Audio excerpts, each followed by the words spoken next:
Hello, अस्सलाम वालेकुम and welcome to the new episode of journey with Jannat. मैं आपकी होस्ट और आपकी दोस्त सबसे पहले आपको थैंक यू करना चाहती हूँ for the amazing feedback, reviews and suggestion. आपकी राय हमारे लिए बहुत अहम है और उसी को मद्देनज़र रखते हुए हमने आज के मेहमान को इनवाइट किया है। उनके बारे में मैं क्या बताऊँ आपको, वो एक एक्टर भी हैं, एक मॉडल भी हैं और एक बैडमिंटन प्लेयर भी हैं। तो he started his career back in 2012 and he is the youngest badminton international player जिन्होंने पाकिस्तान को बहुत सारी कंट्रीज़ में रिप्रेजेंट किया, जिनमें से एक मलेशिया है। और बड़ी यंग चैम्पियनशिप्स जो बैडमिंटन प्लेयर्स की हैं वो उन्होंने विन की हैं। उसके बाद उन्होंने बहुत सारे इंटरनेशनल और नेशनल ब्रांड्स पे काम किया, कैंपेन्स में, शूट्स में और एड में भी, जिनमें से कुछ अच्छे नाम मैं बताना चाहूँगी। आउटफिटर्स की एग्जांपल ले लें, अमीर इदनान की एग्जांपल ले लें, या लेजर क्लब, हश पपीज़, ये सारे फ्यू ऑफ द ब्रांड्स हैं जिनमें उन्होंने काम किया है। तो इसके अलावा अब वो अपने करियर में काफ़ी ज़्यादा ग्रो कर रहे हैं और एज एन एक्टर भी सामने आ रहे हैं बहुत सारे बिग ब्रांड्स के साथ, और बहुत ज़्यादा लाइक और टैलेंटेड इंसान हैं। तो आइए वेलकम करते हैं अरसलान खान को। तो welcome Arsalan to our show. जी, thank you so much for having me. हाँ, मुझे बहुत अच्छा लग रहा है कि हम आज एक बड़ी डाइवर्स पर्सनालिटी से मिलने वाले हैं, जो बड़ा एक मल्टी टैलेंटेड जिन्हें कहते हैं। तो really we are very happy to have you here. तो सबसे पहला जो सेगमेंट है हमारे शो का, इसका नाम है मेरी कहानी मेरी जुबानी।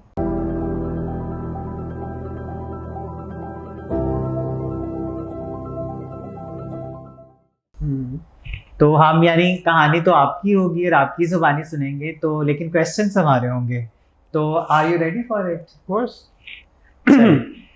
तो पहला क्वेश्चन मेरा ये है कि अरसलान, आपने अपनी लाइफ में बहुत सारी मतलब अचीवमेंट्स आपने देखी हैं, being a sports person, being a model और being an actor now. So how do you compare all these three different characters in your life and different positions?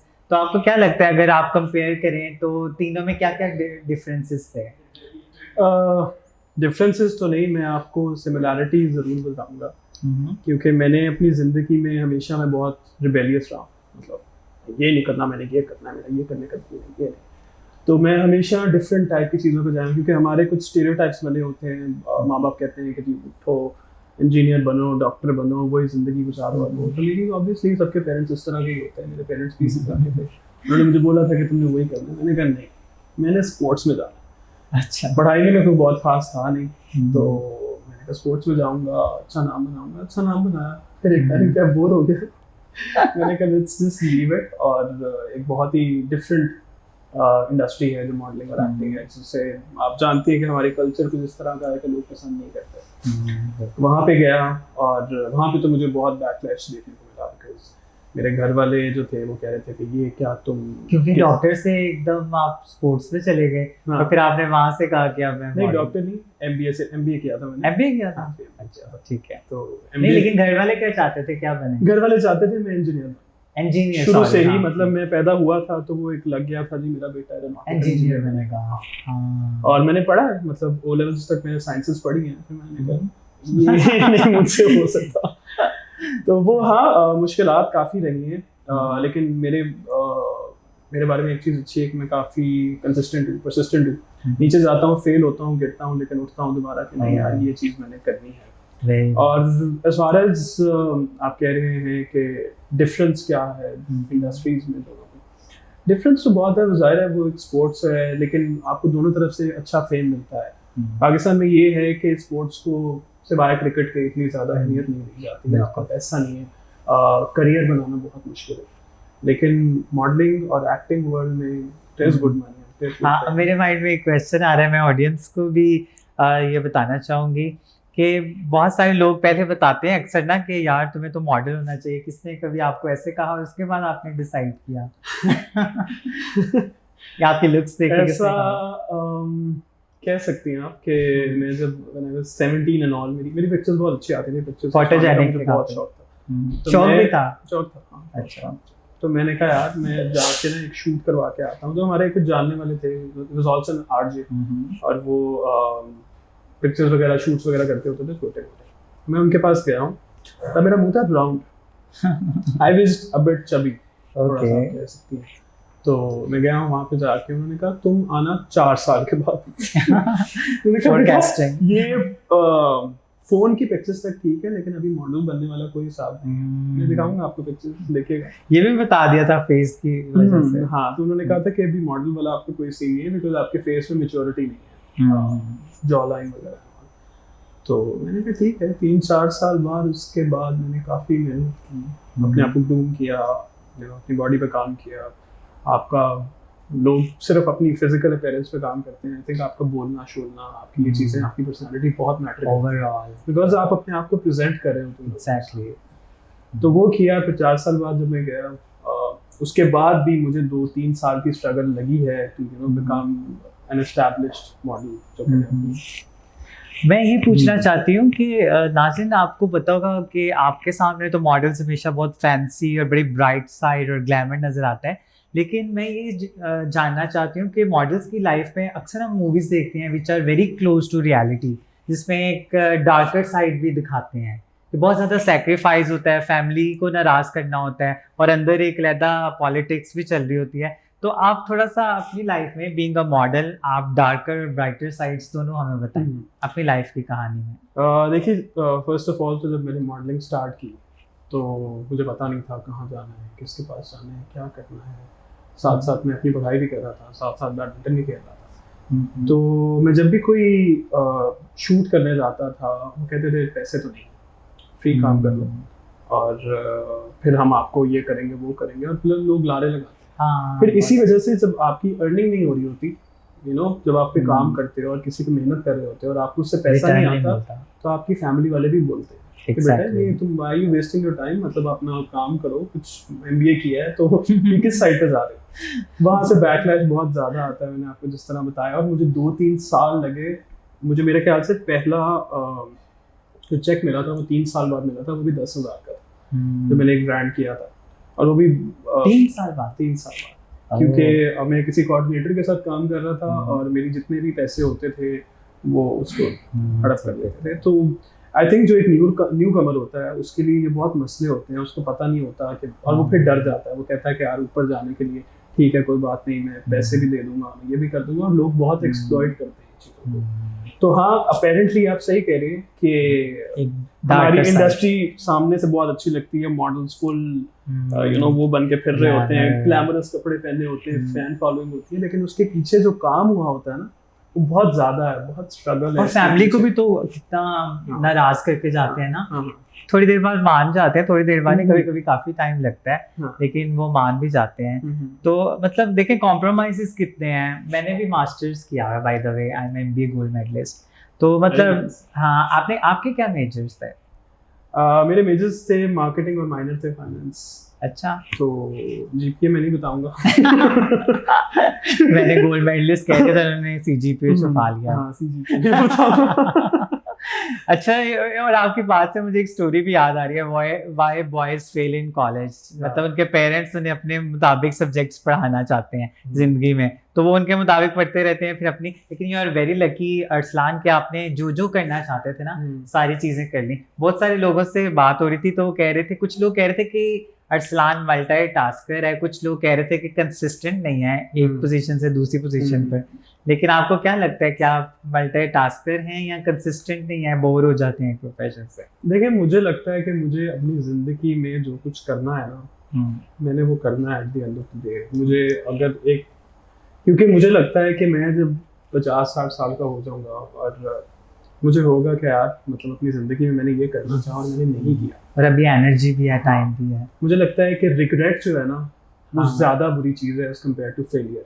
मुझे कोई इशू नहीं है कि मैं फेल हो जाऊँ, चीज़ कोशिश करूँ, लेकिन मुझे ये लगता है कि मैंने जो चीज़ की है मैं उसमें कामयाब हुआ, अल्हम्दुलिल्लाह। हाँ, और कोई बात नहीं, अगर ज़िंदगी में आगे जाके नहीं भी होता तो मैं अपने बच्चों को जाकर स्टोरी सुना सकता हूँ मैंने ये सब किया है, कोई बात नहीं, कामयाब नहीं हुआ। अगर बच्चे जो से हैं एकदम से मॉडलिंग में चले जाएं, उसके बाद कहीं हमें स्विमर बनना है और उसके बाद मुझे- के मैं सिंगर, तो विल यू अलाउ? मुझे कोई इशू नहीं, मेरे बच्चे मैं क्योंकि मैं इस टाइप का हूँ, हाँ। और मैं चाहता हूँ कि मेरे बच्चे अपनी जिंदगी में जो करना चाहते हैं वो करें। क्योंकि मैं नहीं चाहता कि जब वो बड़े हों at the end of the day वो मुझ पे पॉइंट आउट करें कि बाबा आपकी वजह से मैंने ये नहीं किया। आपने स्पेस नहीं दी हमें। आपने जो करना है आप करो, आपकी वाह, जिंदगी। काश आप जैसे सारे पेरेंट्स सोचें तो जिंदगी कितनी पेरेंट बन खूबसूरत जाओ है।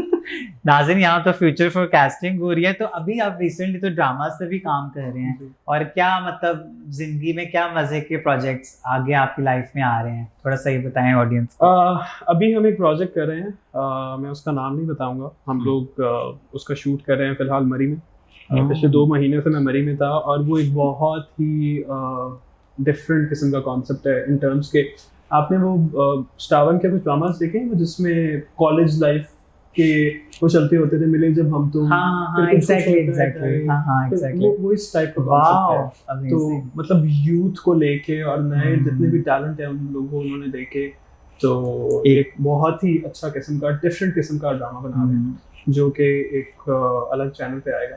वाह, नाम नहीं है उसका, बताऊंगा। चलो, wish you all the best. लेकिन अरसलान, थोड़ा सा ये भी बताएं कि आपने अभी तक जितनी एक्टिंग किया, आप माशाल्लाह से नैपा से भी ट्रेनिंग ली है, फिर आपने हमारी एक फैमिली हाउस है ओलोमो पोलो, वहाँ से भी ट्रेनिंग ली है। You know, they are one of my trainer and mentors as well. ओलोमो पोलो, आपको पता है, खोसित फैमिली और सानिया सईद जी, बड़े बड़े नाम वहाँ पे आते हैं। तो मैं ये जानना चाहती हूँ कि आपने जो अपनी लाइफ में कोई ऐसा करेक्टर किया हो जिसको देख के लगता हो कि हाँ, ये करेक्टर मेरी लाइफ से बहुत करीब है, या अरसलान की लाइफ से मिलती जुलती स्टोरी है। वैसे ऑनेस्टली मुझे ज़्यादा शौक है कि बिकॉज मैंने जब एक्टिंग स्टार्ट की थी, मुझे ज़ाहिर है एक्टिंग नहीं आती होती, बॉर्न एक्टर तो कोई भी नहीं होता। स्टार्ट गया वहाँ पे, एक छोटी सी वर्कशॉप थी जहाँ पे मैम सानिया सईद थी, विजायत शफात थे, सुनील शंकर थे जो नापा से आए हुए थे। तो वहाँ पे उन्होंने वर्कशॉप कराई, तो मुझे लगता था कि एक्टिंग ये होती है कि आपने बस लाइंस पढ़नी और दैट्स इट। जब मैंने की तो मुझे अंदाजा हुआ कि ये this is a very different world, और मुझे लगता है कि एक्टिंग आप तब तक नहीं सीख सकते जब तक आप खुद को भुला नहीं दो, अपने आप को स्ट्रिप कर दो और आपको उस एक्टर के अंदर घुसना है। तो अगर मैं अपने जैसे कैरेक्टर्स को ही प्ले करता रहूंगा तो मुझे नहीं लगता कि मैं अच्छा एक्टर बन पाऊंगा किसी टाइम में। हाँ, एक टाइम आएगा जब मुझे लगेगा कि यार मुझे थोड़ी सी ग्रिप आ गई है, फिर मैं अपने आप को प्ले करूंगा। इसलिए मैंने अभी तक जितनी भी कैरेक्टर्स किए हैं, they very challenging. And negative भी आपने स्टार्ट किया था ना, नेगेटिव रोल से। मुझे लगता है कि हर इंसान में ना, जैसे मैंने भी नेगेटिव रोल किया है, तो मेरे अंदर कहीं ना कहीं वो नेगेटिव इंसान है जिसको मुझे बस बाहर निकालना था। लेकिन मैं, क्योंकि इंसान की कॉन्शियस होती है, कॉन्शियस होती है, सॉरी, वो आपको मना कर देती है, तो वो आप नहीं कर पाते। लेकिन वो नेगेटिव रोल करने में मुझे इसलिए मजा आ रहा था कि रियल जिंदगी में जो चीजें मैं नहीं कर सकता, एक्सप्रेस कर पाया, उसको मैं एक्सप्रेस कर पाऊँ, उसको मैं बाहर ला पाऊँ। वो बहुत टॉक्सिक भी होता है, लेकिन उसका बहुत मजा भी आता है। वाह, and it's a very brave thing to confess and express. So नाज़रीन, मुझे तो बहुत ही इंटरेस्टिंग जवाबात लगे अरसलान के। तो यहाँ पे खत्म होता है हमारा फर्स्ट सेगमेंट, मेरी कहानी मेरी जुबानी। आइए चलते हैं नेक्स्ट सेगमेंट की तरफ। तो अरसलान, अब जो सेगमेंट है, बहुत ज़्यादा सीरियस बातें कर ली हैं और मुझे थोड़ी सी गर्मी भी लग रही है, तो आई थिंक थोड़ा सा फन हो जाए। तो जो ये सेगमेंट है, इसका नाम है फन टाइम।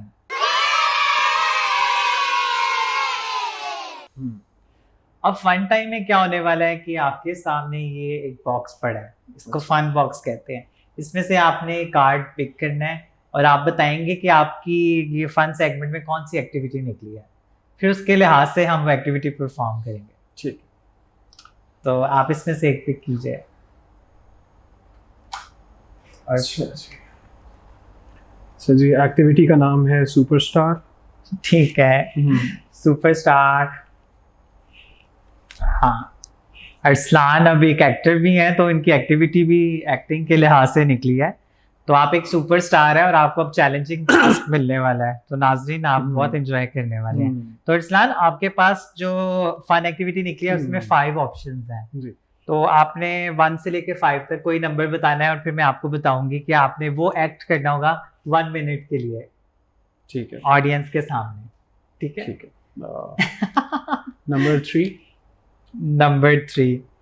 अच्छा जी, अरसलान ने एक रोल करना है। अरसलान एक फादर हैं, एक अबू हैं, और उन्होंने अपने बच्चे को मना करना है पबजी खेलने से। उनका बच्चा हर टाइम बेटा उनका पबजी खेलता रहता है और बहुत शिकायतें आती हैं और उसके इफेक्ट्स भी बताए हुए हैं। तो आपने 1 मिनट है आपके पास, आपने अपने बेटे को गाइड करना है कि बेटा ये बेटा कितने साल का? बेटा अब आप खुद ही चूज कर लें। अच्छा, बहुत छोटा, ठीक है। इतनी मेरी क्लास शायद नेपा में भी नहीं हुई होगी जितनी आज ठीक। बेटा देखो, पबजी खेलने से ना खून खराबा होता है, खून खराबा होता है।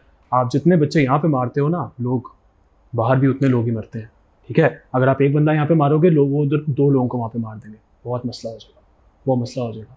और उसके बाद हमारे पाकिस्तान को वो बंद कर देंगे। बेटा पाकिस्तान बंद होगा और हम यहीं पे अड़के रह जाएंगे, हमारे पास खाना पानी नहीं होगा। हम लोग आपको पता है आप जन्नत में भी नहीं जाओगे।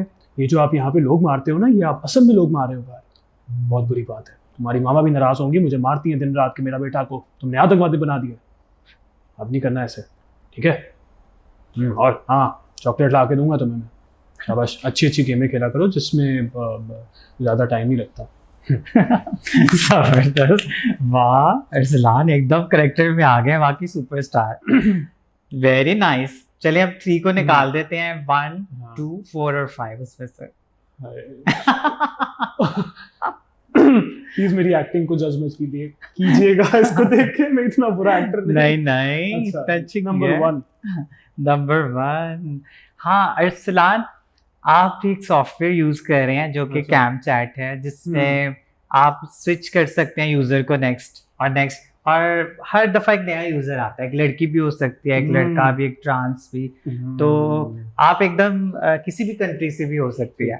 तो एकदम से आपने नेक्स्ट यानी स्टार्ट किया आपने, तो एक जो फेस आया, बड़ी खूबसूरत एक लड़की है, और अब आप चाह रहे हैं कि ये वो मुझे क्लोज ना कर दे विंडो। तो आप उसको मतलब इंस्पायर करना चाह रहे हैं, या उसको प्रपोज करना चाह रहे हैं, या उसको आप चाहते हैं वो स्टे करे और आपसे बात करे, तो आप क्या करेंगे? मैं क्या करूँगा? तो मैं वो करके बताऊंगा। हाँ, आप करें। आप समझे, आपने वो सॉफ्टवेयर स्टार्ट किया कैम चैट, और वो खूबसूरत सी लड़की है, ये कैसे प्रेशर है और क्या? अच्छा, तो ये है मेरा वो सॉफ्टवेयर, मैंने खोला हुआ। अच्छा, इधर ही रखते था। एनीवे,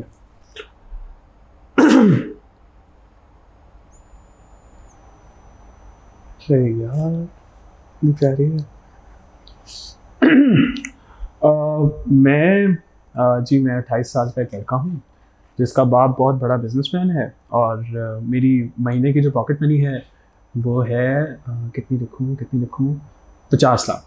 और मेरे कोई 5-6 बंगलात हैं, और मैं देखने में भी अच्छा हूँ, नॉट बैड।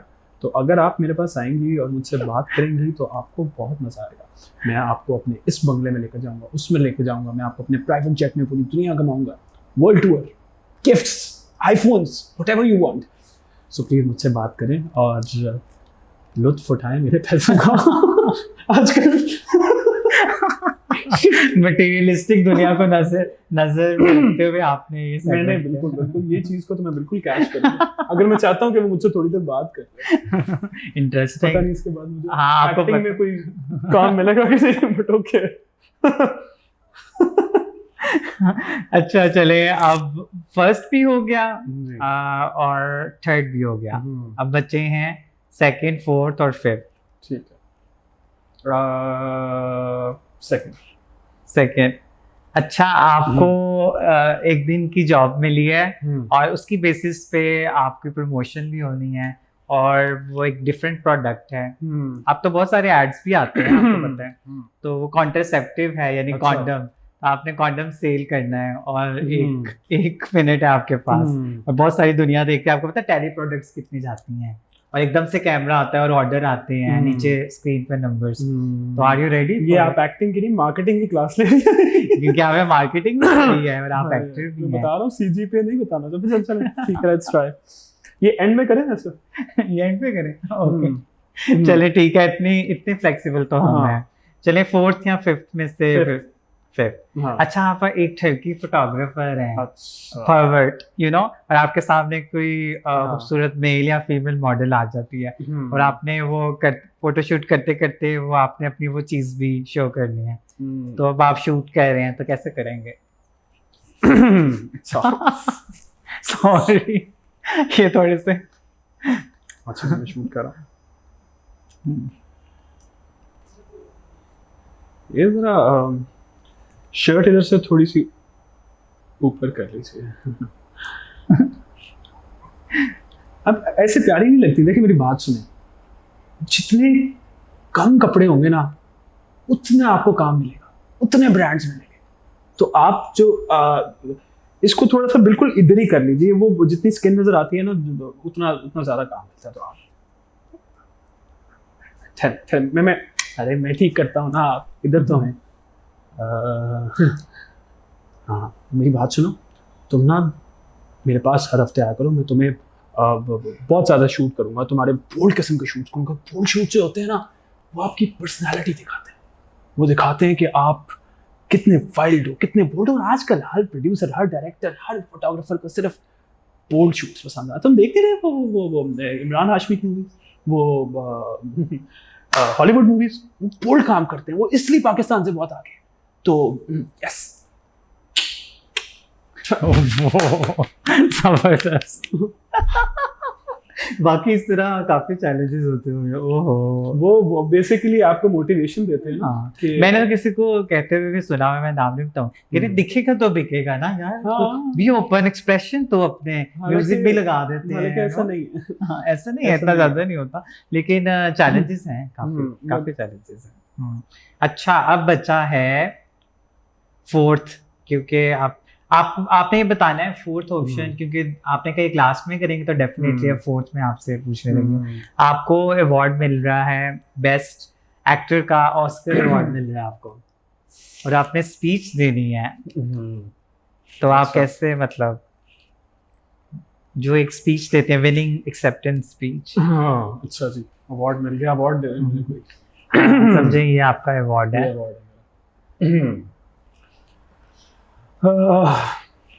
गॉड, मतलब मैंने अपनी ज़िंदगी में सोचा नहीं था कि I would get this so सून।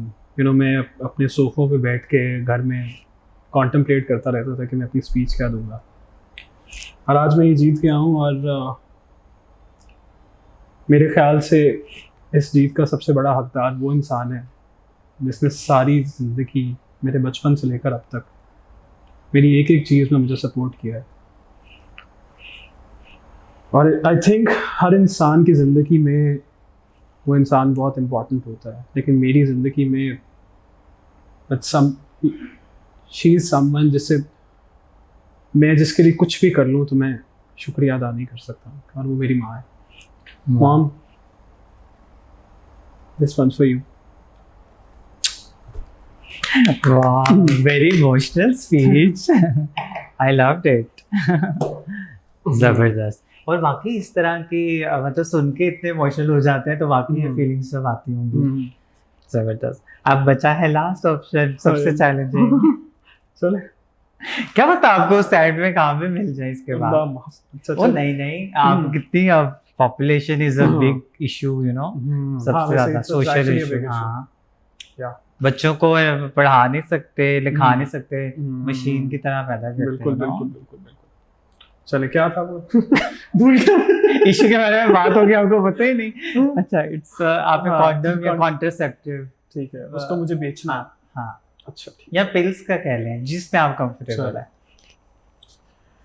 ठीक है जी। देखिए, ये जो है ये एक इतनी इम्पॉर्टेंट चीज़ है कि आप समझ नहीं सकते। देखें, ज़िंदगी में प्रोटेक्शन जो है वो बहुत इम्पॉर्टेंट है, और प्रोटेक्शन इसलिए इम्पॉर्टेंट है कि आप जितने ज़्यादा करी जाएंगे, आपके पैसे भी उतने ज़्यादा लगे जाएंगे, और इससे आप बहुत सारी बीमारियों से भी बच सकते हैं, जैसे HIV है, और भी 3000 बीमारियाँ हैं जो सिर्फ प्रोटेक्शन ना यूज़ करने की सूरत में पैदा होती हैं। तो मैं आपको एडवाइस करूँगा कि आप प्रोटेक्शन यूज़ करें, इन बीमारियों से बचें, अपने थोड़े से पैसे बचाएं, और अपनी ज़िंदगी को थोड़ा सा आसान बनाइए। शुक्रिया। जबरदस्त। वाह जी वाह, वाकई अरसलान ने प्रूव किया कि वो सुपरस्टार से कम नहीं है अरसलान, और माशाल्लाह वेरी टैलेंटेड, और आपने एकदम से करना ये सारे डिफरेंट कैरेक्टर्स और कैरेक्टर में आ जाना, it's you know biggest challenge I think. और मुझे तो बहुत मजा आया आपके साथ फन टाइम सेगमेंट का। I had a lot of fun. मतलब आई थिंक मेरी लाइफ में 5-6 इंटरव्यूज मैंने दिए हैं और दिस इज द वन जिसमें मुझे बहुत ज्यादा मजा आया। ठीक है, और आपने ये विन किया है, इसके लिए आपके साथ हमारा एक गिफ्ट हैम्पर जाएगा जो कि हमारा कप है जर्नी विद जन्नत का। Love it. हाँ, और ये स्वीट टूथ ने स्पॉन्सर किया है इस सेगमेंट को, तो ये आपके साथ जाएगा। तो नाज़रीन, इसके साथ चलते हैं अपने नेक्स्ट सेगमेंट की तरफ। तो अरसलान, जो हमारा नेक्स्ट सेगमेंट है उसका नाम है ब्रेक द स्टीरियोटाइप। बहुत ही मुनफरिद मेहमान यहाँ पे शो में आते हैं, डिफरेंट बैकग्राउंड से आते हैं, डिफरेंट एक्सपीरियंसेस होते हैं। तो मतलब फिर हम उनके मुताबिक ही पूछते हैं कि आपको क्या लगता है कि कौन सा स्टीरियोटाइप जो आप ब्रेक करना चाहते हैं, जो आप शायद किसी शो में कह भी नहीं पाए। तो चलें, यहाँ पे जर्नी विद जन्नत में आप आए हैं तो आज लोगों को दिखाएं और फिर उसको ब्रेक करें, यानी वो आप पेज पे लिखेंगे फिर उसको हम हार देंगे। मैं बहुत देर से इंतजार कर रहा था अच्छा, इस सवाल का। नहीं कि मुझसे जिंदगी में कभी कोई चीज पूछे और शायद मैं उसका जवाब दे सकूं। ओह वाह, इसका मतलब है हमारे शो में स्पेस मिलती है लोगों को। तो आपको क्या लगता है, बीइंग अ एक्टर या मॉडल या बीइंग अ स्पोर्ट्स पर्सन, जो एक स्टीरियोटाइप है जो आपको लगता है, या कोई ऐसी मिथ जो आपको लगता है ये गलत है, ऐसे नहीं होनी चाहिए, सोसाइटी को भी बताएं। मैं अपनी इंडस्ट्री से लेकर एक बहुत ही बड़ा स्टीरियोटाइप है जो जुड़ा हुआ है कि मॉडल्स जो होते हैं या एक्टर्स जो होते हैं, एक्टर्स की नाम नहीं लूँगा, एक्टर्स में शामिल नहीं होते हैं, बट मॉडल्स स्पेशली और गुड लुकिंग लोग, they are beauty without brains. और ये चीज़ मुझे बहुत ज़्यादा सुनने को मिलती है, बिकॉज जब भी मैं किसी सोसाइटी में जाके बैठता हूँ या लोगों में जाके बैठता हूँ, वो ऑटोमेटिकली ये अज्यूम कर लेते हैं कि ये बंदा इज़ गुड लुकिंग, ठीक है, वो चल सकता है, पोज कर सकता है, बट दिमाग से अक्ल नहीं है, दिमाग से खाली है। तो ऐसा बिल्कुल नहीं है। मतलब जो अल्लाह ने अगर आपको शक्ल दी है या वो दी है, तो अल्लाह आपको अक्ल भी दे सकता है। अक्ल वो चीज़ है जिस पे आप काम कर सकते हो। और मैं स्टीरियोटाइप को ज़रूर तोड़ना चाहता हूँ, बिकॉज हमारे बहुत से मॉडल्स हैं जो कि इस चीज़ से गुजरते हैं, और ये बहुत आई थिंक कंज्यूमिंग होती है, बहुत तंग करती है, बहुत टॉक्सिक होती है, बिकॉज लोग ऑटोमेटिकली अज्यूम कर लेते हैं without even asking you, without even trying to know you as a person. So I think I've faced this a lot, और मैं चाहता हूँ कि ये stereotype ये ब्रेक हो। ओके, तो आप यहाँ पे लिखें कि मतलब आप ये लिखना चाहते हैं कि male models are intelligent, they can be intelligent as well, because आपने ब्रेक करना है। हाँ, beauty with brains। तो आप ये ब्रेक करेंगे कि male models are beauty without brains. आप ये ब्रेक करेंगे, है ना? डन।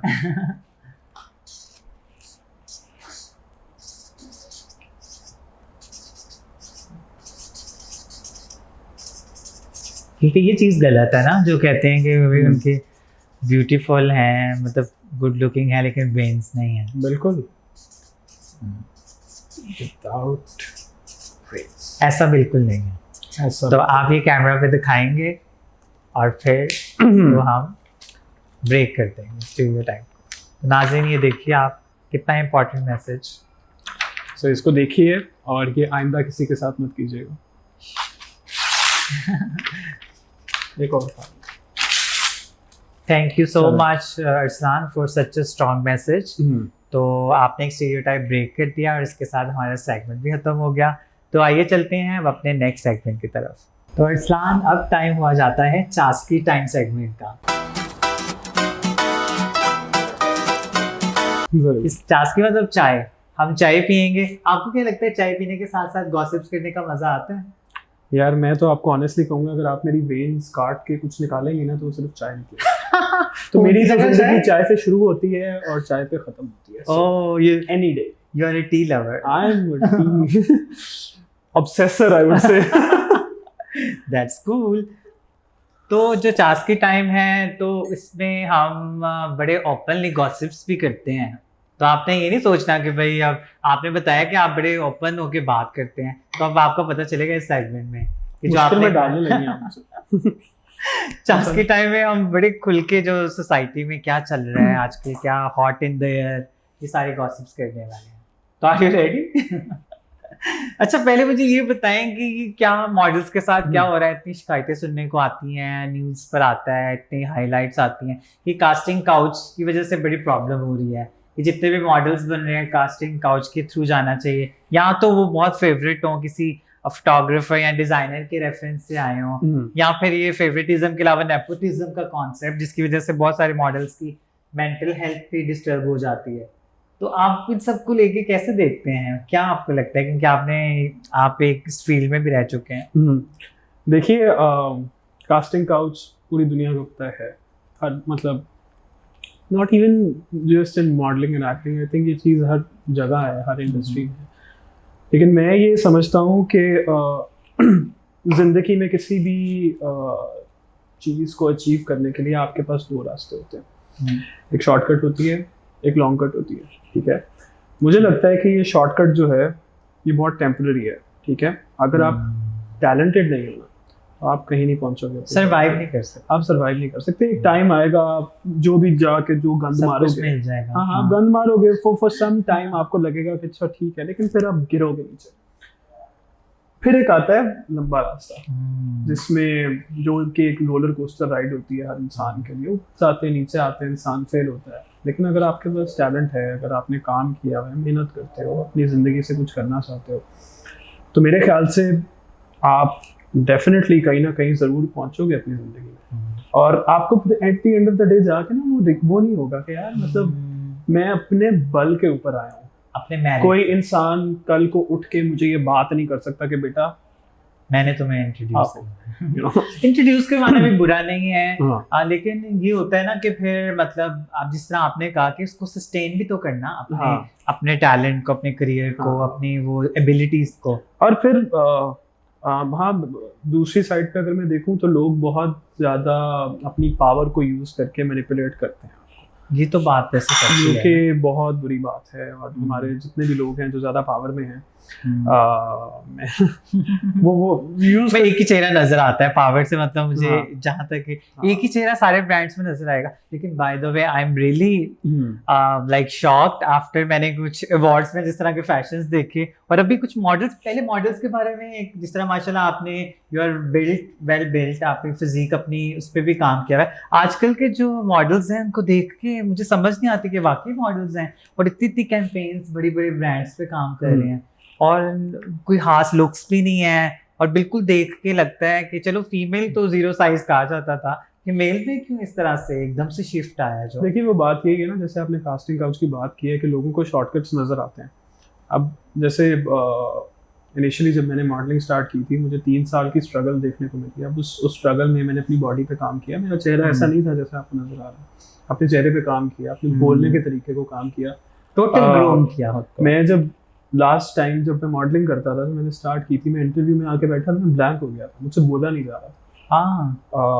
और ये मेरे साथ बहुत ज़्यादा हुआ है, बहुत स्ट्रगल करनी पड़ी है इस मुकाम पे कि मैं एटलीस्ट आपके साथ बैठ के बात कर सकूं। तो मैं वही कह रहा हूँ कि जिंदगी में कुछ भी बनना है ना, तो आपको मेहनत करके ऊपर जाना पड़ता है। अगर आप ऐसे ही, लोग वही है ना, लोगों को पता है, क्योंकि हर इंसान की जिससे भी आप बात करो उसकी बस यही है कि मॉडल बनना है। अच्छा, मॉडल बनने के लिए आपको थ्रू दिस फेज ऊपर जाना पड़ेगा, ऐसा नहीं है। बहुत सारे इल्जाम लगा देते हैं ना। अपनी बेसिक्स को स्ट्रॉन्ग करो, अपनी बॉडी पे काम करो, अपने बोलने पे काम करो, शक्ल पे काम करो, देखो किस चीज के लिए क्या क्या चाहिए, लोगों से इंस्पायर हो, फॉलो करो उन चीजों। मॉडल का मतलब क्या होता है? एक बिल्कुल एक कह लें जिसमें मल्टी टैलेंट हो, हर लिहाज से परफेक्ट हो, उसको एक मॉडल कहते हैं। मॉडल की डेफिनेशन क्या है? अगर लोग आपको देखें तो आप, लेकिन यहाँ पे कह देते हैं मॉडल को उर्दू में नमूना कहते हैं, तो यहाँ पे अजीब से कॉन्सेप्ट है। आप ये चीज़ देखेंगे, मुझे ये ज़्यादा सिर्फ मोस्टली पाकिस्तान में देखने को मिली है। अगर आप इंडिया में जाएं, वहाँ के मॉडल्स, उनको दूर से देखो तो देख के खुशी होती है, उनसे बात करो तो पता चलता है। लेकिन यहाँ पे तो अफसोस हो रहा है, 1-2 साल से मैं देख रही हूँ, और मैं अब पिक्चर्स नहीं दिखाना चाहती, कल मेरे पास कुछ पिक्चर्स में आई थी, और ये जो स्टाइल अवार्ड्स हुए उसमें तो धज्जियाँ उड़ गई फैशन की। आई एम सॉरी टू से। एनीवेज, आपको कभी किसी ने ऐसा हुआ है कि लास्ट मिनट्स में आपको किसी ने रिप्लेस कर दिया हो और आपको बड़ा अजीब सा लगा हो कि ये क्या हुआ, कि मैं मतलब पेज 3 पे आना चाहता था, सब कुछ डिसाइडेड था?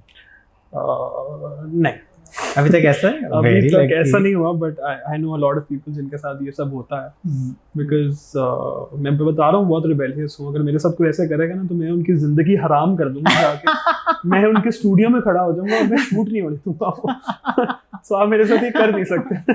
वाह।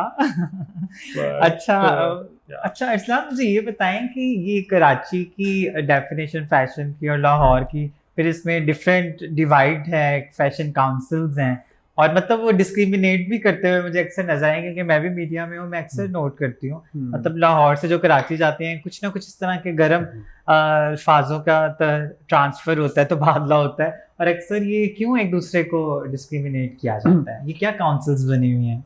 देखिए मैं सारी ज़िंदगी ऑब्वियसली लाहौर रहा हूँ, और जाके मैं शिफ्ट हुआ हूँ अभी कराची इनिशियली। तो सबसे ज़्यादा जो चीज़ मुझे देखने को मिली है वो आपको बोलते हैं आपके एक्सेंट, क्योंकि तुम्हारा तो बड़ा लाहौरी एक्सेंट है, हालांकि खुद तो ऐसे ही बोल रहे होते हैं। मुझे हालांकि वो थोड़ा सा डिफरेंट हाँ, लगता है। वो थोड़ा सा ज़्यादा वियर्ड लगता है, बट वहाँ पे जाके फिर एक्सेंट, फिर आई थिंक वो एक कल्चरल डिवाइड है, एक लाहौरी और कराची। फिर आप इवन आप इस्लामाबाद भी चले जाए ना, तो इस्लामाबाद भी वो डिस्क्रिमिनेट करते हैं अपने आप को लाहौरियों से, कि अच्छा नहीं हम तो लाहौर में कम करते हैं जरा। हाँ, लाहौर में कम करते हैं लाहौर, लेकिन वैसे क्योंकि मैंने अब दोनों जगहों पे रहना है तो मैं किसी की साइड नहीं। हाँ सही है। हाँ देख लेना कितनी मजबूरी है, आप समझ सकते हैं नाज़रीन। बट वहाँ पे ये है कि तलफ़ुज़ अच्छा है वैसे, क्योंकि उर्दू, और मतलब मुझे भी लगता है मुझे भी बहुत काम करना पड़ेगा अच्छी उर्दू बोलने के लिए, और इट टेक्स टाइम, और हर कोई लर्निंग के फेज में होता है। अगर वो यहाँ आके पंजाबी मूवीज पे काम करेंगे तो वो तो ज्यादा ही बिल्कुल उसकी धज्जियां उड़ा देंगे। और मुझे लगता है ये एक अच्छी चीज होती है कि आप जिस जगह से हो उसका थोड़ा सा कल्चर की होना चाहिए। Why not? We should not forget our roots, actually. Why not? अच्छा, और आप ऐसा बताएं आपके बारे में कोई मजे का र्यूमर जो आप सोच के बड़ा हंसते हो, आपको हंसी आती हो, यार ये क्या मेरे बारे में, या न्यूज़ में ऐसा कुछ आया हो? मेरे बारे में बहुत मजे का र्यूमर। अच्छा हंस रहे हैं लगता है कुछ। हाँ। लोगों को मुझे देख के शायद लगता है कि मैं I am very confident with women. लोगों को लगता है कि मैं लड़कियों के साथ, बिकॉज उनको लगता है कि शायद मॉडल है, बड़ा वो है, जाके फुल बात कर लेता होगा आराम से, और बहुत ही लड़कियां इसके आसपास होंगी। ऑन द कॉन्ट्ररी, मैं अपनी सारी जिंदगी I have been a very shy person, और मैं कभी भी किसी के पास जाके मैंने किसी को नहीं कहा कि मैं तो आपको पसंद करता हूँ। किसी को ने प्रपोज किया? मुझसे होता नहीं है, मुझे डर लगता है। ये तो मैंने आती है बहुत ज्यादा। ऑनलाइन कर देते होंगे। हाँ नहीं, मैं ऑनलाइन भी नहीं करता था, लेकिन अच्छा, लेकिन मेरे साथ लोग समझते हैं आप। लकीली मुझसे ऐसा बहुत बार हुआ है कि जिसको मैं पसंद करता था वो इन टर्न मुझे भी पसंद करती थी, तो उन्होंने खुद इनिशिएट कर लिया। Lucky chap. तो लोगों को ये लगता है कि मैं बहुत ज्यादा जाके ना बहुत कॉन्फिडेंटली लड़कियों से बात कर लेता हूँ, मॉडल ये बॉय टाइप का है जाके, लेकिन मैं बहुत डरता हूँ, मुझे बहुत डर लगता है। अगर मैं किसी को पसंद करता हूँ, क्या लगता है ज्यादा से ज्यादा क्या करेंगे? पता नहीं, मुझे रिजेक्शन पेड़ खराब कर लेंगे। हाँ, वो मुझे लगता है कि बस मैं जाऊंगा तो फिर मेरी बहुत बेइज्जती होगी, और फिर बस मुझे समझ नहीं आती कि मैं बात क्या करूँ जाके ना। ज्यादा फियर ऑफ इग्नोरेंस है आपको कि मुझे इग्नोर ना करता है? फिर इग्नोरेंस प्लस मुझे समझ नहीं आती कि मैं क्या कहूँ, कॉन्वर्सेशन इनिशिएट कैसे करूँ। मैं जाके शायद कहूँगा आप फ्राइज खाएंगे क्या? बर्गर खाएंगे क्या? ठीक है जी। ये अच्छा, सोशल मीडिया पर इस तरह के कुछ क्रेजी फैंस होते हैं ना, अक्सर मुझे भी इतने डिफरेंट से मैसेजेस आते हैं। अब मैं क्या बताऊँ, लेकिन मैं आपके सुनना चाहूंगी। मतलब जो फैंस होते हैं वो ट्रोल करते हैं, या इवन के साइबर एक किस्म का क्राइम में भी आ जाता है कभी कभी उनका बिहेवियर। तो इस तरह का कुछ हुआ है? फैंस हाँ, स्टबर्न फैंस होते हैं ना कुछ काफी, फिर वो आपको कहते हैं आप तो बड़े प्राउड ही हैं, आप तो पता नहीं क्या समझते हैं, इस तरह भी कहते हैं। सही कह रही है। ट्रोल किया किसी ने सोशल मीडिया पर, फेसबुक पर मीम्स बना के इस तरह का कुछ? नहीं, मैं आज तक कोई खास ट्रोल तो नहीं हुआ, बट मतलब मेरे जिंदगी में ऑब्सेसिव फैंस जो हैं वो बहुत आए हैं। एक बार आई थिंक मैं शूट कर रहा था रॉयल टैग का, आई थिंक यहाँ पे रेस कोर्स पार्क में हो रहा था। ओके। तो मैंने अपना वो लगाया स्टेटस, और मैंने गलती से ना ऊपर लोकेशन डाल दी, और तो वो एक लड़का था वो मेरे ख्याल से हम लोगों को 2-3 घंटे हुए शूट को, और वो सियालकोट से बाइक पे उठ के आया वहाँ पे मेरे साथ पिक्चर लेने के लिए। और कहता मैंने आपके साथ पिक्चर ले ली है, ये वो काम हो रहा था। मैंने कहा मुझे थोड़ा सा टाइम दो। वो कहता नहीं, मैं आपके साथ पिक्चर लेकर जाऊँगा। वो मेरे साथ पिक्चर लेकर गया, मेरे साथ वीडियोस बना कर गया। बट ऑनेस्टली इस चीज का एक अलग से हाई भी है कि लोग आपको इतना पसंद करते हैं। आपको लेकिन सारी बातें नहीं मान सकते। हाँ, सारी बातें नहीं मान सकते ना, बड़ी अनयूजुअल किस्म की बातें लोग कहते हैं माना आजकल तो वो डिनर पे कहते हैं चलो। Anyways, it's very difficult to say yes. Dinner तो आपने बहुत छोटी बात की है, बड़ी बात नहीं करूँगा। बड़ी बातें भी हो जाती हैं। हर हाइश ऐसी के हर हाइश पे दम निकले। Anyways, अच्छा मुझे ये बताएं कि फीमेल मॉडल्स के बारे में क्यों कहा जाता है वो ज्यादा कैसे अर्न करती हैं? मतलब इन मॉडल्स की कहते हैं अर्निंग नहीं होती। देखिए, तो ये तो आई थिंक ये ग्लोबली ये चीज़ है कि ये जो इंडस्ट्री है दिस इज नहीं, ग्लोबल में देखा जाए नहीं, मैं आपको बताता हूँ क्यों कि this industry is dominated by women. वो इसलिए बिकॉज अगर आप नोटिस करें तो वुमेन का फैशन मर्दों से बहुत ज़्यादा है। आप उनकी क्लोथिंग लाइन देखें, बहुत डाइवर्स किस्म की चीज़ें आ रही होती हैं। हम लोगों का क्या है, घुमा फिर आके कुर्ता शलवार और पेंट कोट, और आप ज्वेलरी भी मेकअप। तो अगर आप लड़कियों का देखें फैशन बहुत ज़्यादा है कंपेयर टू मैन। और मैंने ये चीज़ पे बहुत रिसर्च की हुई है बिकॉज मुझे बहुत गुस्सा चढ़ता था कि भाई हम लोगों से ज़्यादा क्यों कमाती हैं लड़कियाँ। उनका काम भी ज़्यादा, आप देखें लॉन के डेली शूट्स हो रहे होते हैं। हम लोग at the end of the day editorial कर लेंगे या कैंपेन शूट्स हो जाएंगे, हमारी तो लॉन नहीं है ना। और बाहर भी सिमिलरली ऐसे ही है कि अच्छा, लेकिन ये आपके कहने का मतलब है कि फैशन इंडस्ट्री में ज्यादा है, वरना वेज वाइज देखा जाए तो एक्टिंग में नहीं है। एक्टिंग में आई वुड से कि कंपैरेटिवली इक्वली है। वो डिपेंड करता है कि आप अपने किस मुकाम पे हो। लेकिन फैशन में आई वुड से कि लड़कियां। अच्छा, अगर आपको फिल्म अभी आपने जिंदगी तमाशा में भी काम किया, लेकिन अफसोस ये कि वो रिलीज नहीं हो सकी, बड़े ज्यादा उसमें चैलेंजेस थे। तो अभी आप एक्साइटेड भी होंगे कब रिलीज होगी? मैं जी पिछले 3 साल से एक्साइटेड हूँ। मेरी तो एक्साइटमेंट सोने चली गई है बिकॉज मुझे पता चला है कि वो बुसान फिल्म फेस्टिवल में भी जीत चुकी है। और डेनमार्क में भी लगने वाली है। हाँ, और मैं इनफैक्ट कराची में शिफ्ट हुआ था। उसके क्या कहते हैं, उसकी जो लॉन्च डेट थी उसको मद्देनजर रखते हुए कि वो लॉन्च होगी, चलो I get a lot of work. और मैं जाके वहाँ बैठ गया, मैंने कहा चलो जी ये इस टाइम पे लॉन्च हो रही है, लेकिन वो लॉन्च नहीं हुई। 2.5 साल से मैंने 4 आई विश उसका कोई सॉल्यूशन निकले। हाँ, इंशाल्लाह मेरे ख्याल से। और सरमद खोसर साहब आपको पता है किसी तारीफ के gem of a person, is a GeM.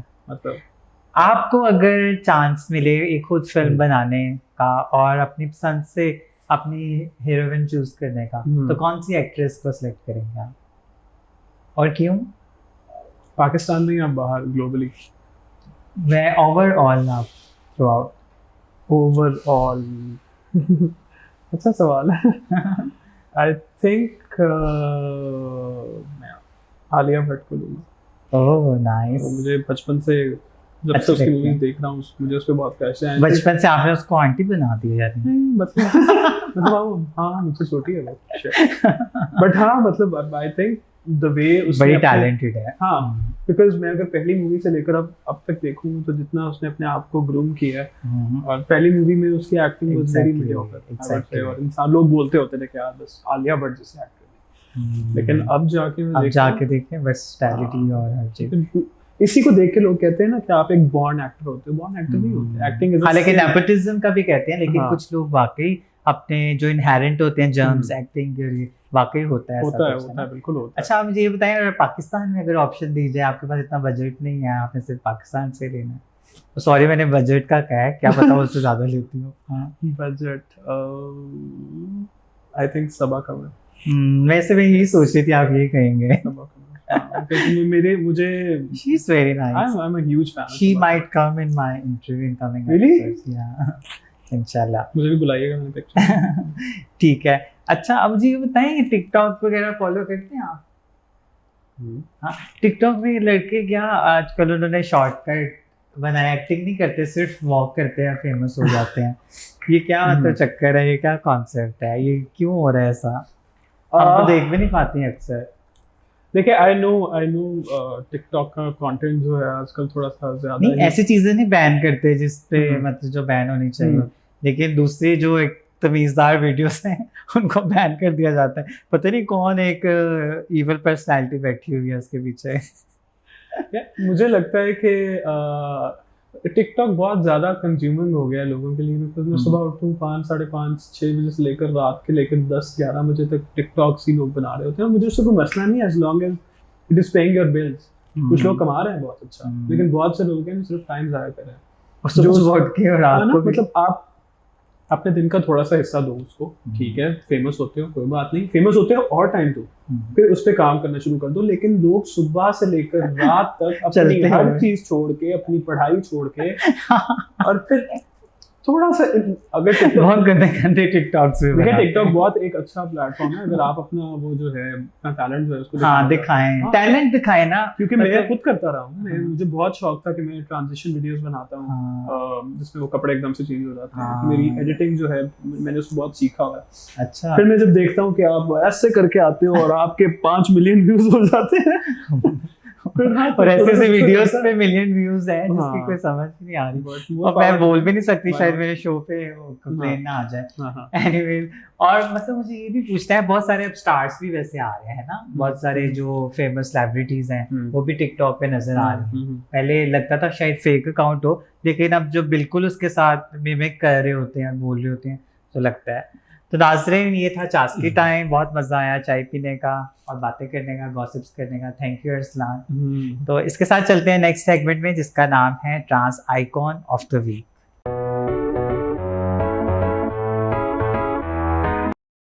Trans icon of the week में हम आपको खुशामदीद कहते हैं। आज हम आपको रावलपिंडी से ताल्लुक़ रखने वाली ट्रांस एक्टिविस्ट सबा गुल साहिबा से मिलवा रहे हैं। सबा गुल ने president trans alliance for rights and protection की हैसियत से गुज़श्ता कई सालों से कम्युनिटी के लिए नुमाया खदमात अंजाम दी हैं। इन्होंने अपनी मदद आप के तहत अब तक 205 यतीम बच्चियों की शादियां करवाई हैं। सबा गुल गरीब और नादर तबके के लिए नरम गोशा रखती हैं और उनके फलाह बहबूद के लिए अब तक 4 डिस्पेंसरियाँ कायम कर चुकी हैं। इसके अलावा वो बहुत से लंगर खाने भी कामयाबी से ऑपरेट कर रही हैं। कोविड-19 पेंडेमिक के दौरान भी उन्होंने हिम्मत न हारी और हज़ारों गरीब अफराद तक अपनी बसात के मुताबिक राशन पहुंचाकर एक काबिल तकलीद मिसाल कायम की। सबा गुल साहिबा ने कम्युनिटी मेंबर्स पर जेंडर बेस्ड वायलेंस के मुतअद्दिद वाक़यात पर मौसर आवाज़ उठाई और मुख्तलिफ़ प्लेटफॉर्म्स के ऊपर इस तरह के वाक़यात के सद्दबाब के लिए आवाज़ उठाई। उन्होंने कम्युनिटी मेंबर्स की शनाख्त और जेंडर बेस्ड वायलेंस से बचाव के लिए बहुत काम किया। हम जर्नी विद जन्नत में सबा गुल साहिबा के उनके खिदमात के एतराफ़ में सल्यूट पेश करते हैं और उम्मीद करते हैं कि वो अपना नेक मिशन जारी रखेंगे।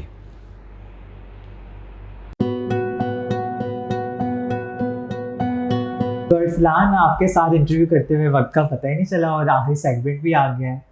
तो आखिरी सेगमेंट जो है ये स्पॉन्सर किया है हमें स्वीट टूथ ने, और इसमें बहुत मतलब एक इम्पॉर्टेंट मैसेज आप जाने से पहले देते हैं, जो आपकी ऐसी बात जो आपके दिल में है।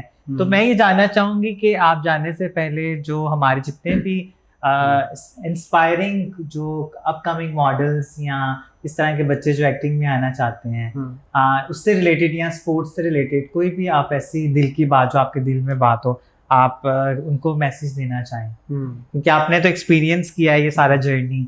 तो आप जर्नी विद जन्नत में आए, तो ये तो हो नहीं सकता कि आप जाने से पहले कोई दिल की बात ना करें। तो आपके सामने एक बुकलेट पड़ी है, इसमें आपने अपना मैसेज लिखना है और हमें ऑटोग्राफ देना है। ठीक है, तो आप काइंडली लिखिए।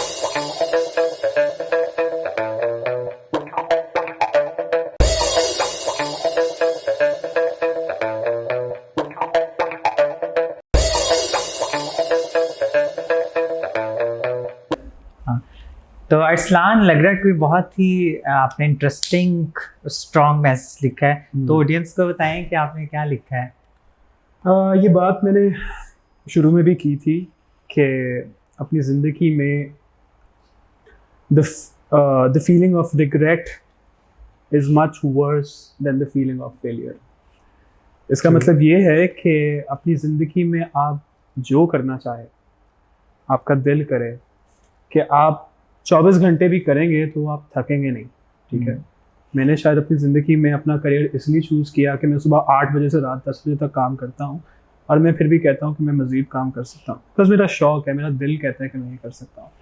मैंने ऐसे बहुत से लोग देखे हैं जो सिर्फ एक काम इसलिए कर रहे हैं ताकि एक कंसिस्टेंसी हो, बिकॉज उनको अनसर्टेनिटी पसंद नहीं है अपनी ज़िंदगी में। लेकिन यकीन माने थोड़ी देर बाद 10, 15, 20 साल बाद ये आपको रियलाइज़ होगा कि आप कितना गलत कर रहे हैं अपने साथ, अपनी मेंटल हेल्थ के साथ। इनफैक्ट उस मेंटल हेल्थ की वजह से आपके साथ जो लोग रहते हैं वो भी बहुत इफ़ेक्ट होते हैं। हाँ, एक चीज़ आपका शौक़ है, उसको ज़रूर कीजिए। मैंने बैडमिंटन खेली बिकॉज मुझे शौक़ था। मुझे पढ़ाई का शौक़ नहीं था। लोगों को होता है, वो करते हैं और वो आगे जाते हैं उस चीज़ में। बैडमिंटन में मुझे जहाँ तक जाना था मैं गया। उसके बाद मुझे मॉडलिंग का शौक़ पड़ा, मॉडलिंग के बाद मुझे एक्टिंग का शौक़ पड़ा। अब ये वो काम है जो मेरा करने का दिल चाहता है, जो मैं हर वक्त कर सकता हूँ, जिन पे मैं काम कर सकता हूँ, जिन पे मेरा रिसर्च करने का दिल करता है। मेरा रिसर्च करने का दिल नहीं करता कि मैं पाइथागोरस थ्योरम पढूं और मैं MIRC और दुनिया जहान के जितने भी ये अजीब मैथ के प्रॉब्लम्स होते हैं, आई डोंट नो कि मेरी ज़िंदगी में कहाँ जाकर मुझे हेल्प करेंगे, बिकॉज मुझे शौक़ नहीं है। सो मैं आपको यही कहना चाहूँगा कि किसी की मत सुने। हाँ, कोई गलत काम ना करें, मैं वो करने को नहीं कह रहा कि आप कोई इलीगल काम करना शुरू कर दें। दैट्स रॉन्ग, बिकॉज इंसान की जो कॉन्शियंस है वो उसको खुद गाइड करती है। एक अपनी ज़िंदगी में वो बनो जिसका तुम्हें शौक़ हो, जिसका तुम्हें पैशन हो, और कोशिश करो कि वो छोटी एज से ही शुरू कर दो कि जब से आप पढ़ रहे हो, and you'll go a long way. बहुत ज़बरदस्त। और पढ़ाई में भी इन्होंने देखें MBA भी किया है। मैं आपकी बात से ही, आप कह रहे पढ़ने का शौक नहीं था, लेकिन इन्होंने पढ़ाई, उसके बगैर तो हम कंप्लीट ही नहीं, एजुकेशन के बगैर। तो thank you so much Arsalan for coming in our show. और मुझे तो बहुत ही इंटरेस्टिंग लगा और आपसे बातचीत करने का वाकई में बहुत मज़ा आया, और आपका टैलेंट देख स्पेशली एक्टिंग का। थैंक यू सो मच, और मुझे स्टे भी बहुत ब्लेस्ड। मज़ा आया, and I look forward to coming next time इंशाल्लाह। और इसके साथ साथ हम थैंक करते हैं अपने स्पॉन्सर का, दफ्तर खान का, केसरिया का, गो ग्रीन वेलफेयर सोसाइटी, ट्रैक्टी एंड HRC। तो इंशाल्लाह मिलेंगे नेक्स्ट टाइम, नेक्स्ट एपिसोड में एक नए गेस्ट के साथ। Stay blessed. अल्लाह हाफिज़।